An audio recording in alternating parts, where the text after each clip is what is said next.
वहीं देश के सबसे बड़े चुनावी महाकुंभ के इंतजार की घड़ियां खत्म हो चुकी है। मुख्य चुनाव आयुक्त राजीव कुमार ने इलेक्शन की तारीखों का ऐलान कर दिया है। लोकसभा चुनाव 7 चरणों में होंगे, जबकि काउंटिंग 4 जून को होगी। देखिए इसी पर एक खास रिपोर्ट। 30 अप्रैल से 1 जून तक 7 चरणों में लोकसभा चुनाव होंगे। पहला चरण 19 अप्रैल, दूसरा चरण 26 अप्रैल, तीसरा चरण 7 मई, चौथा चरण 13 मई, पांचवा चरण 20 मई, छठा चरण 25 मई और सातवां चरण 1 जून को होगा। वोटों की गिनती 4 जून को होगी। फेज 1 का नोटिफिकेशन 20 मार्च को जारी होगा। नॉमिनेशन दाखिल करने की आखिरी तारीख 27 मार्च होगी। 28 मार्च को नामांकन पत्र की जांच और 30 मार्च को नामांकन वापस लिया जा सकेगा। पहले फेज में 102 लोकसभा सीटों पर 19 अप्रैल को वोटिंग होगी।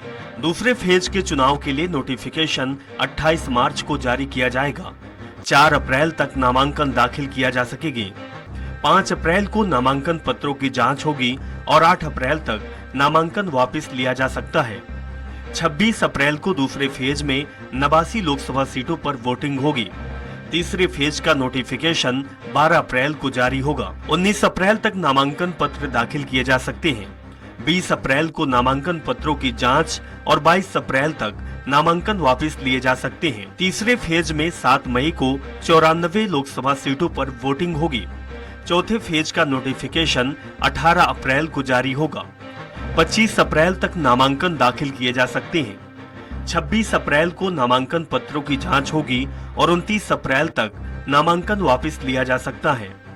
चौथे फेज में 13 मई को 96 सीटों पर वोटिंग होगी। पांचवें फेज का नोटिफिकेशन 26 अप्रैल को जारी होगा। 3 मई तक नामांकन दाखिल किया जा सकता है। 4 मई को नामांकन पत्र की जांच होगी। 6 मई तक नामांकन वापस लिया जा सकता है। पांचवें चरण में 49 सीटों पर 20 मई को वोटिंग होगी। छठे फेज के लिए 29 अप्रैल को नोटिफिकेशन जारी होगा। 6 मई तक नामांकन दाखिल किया जा सकता है। नामांकन पत्रों की जांच 7 मई को होगी। 9 मई तक नामांकन वापस लिया जा सकता है। छठे चरण में 57 लोकसभा सीटों पर 25 मई को वोटिंग होगी। 7वें और अंतिम चरण के लिए नोटिफिकेशन 7 मई को जारी किया जाएगा। 14 मई तक नामांकन दाखिल किया जा सकता है।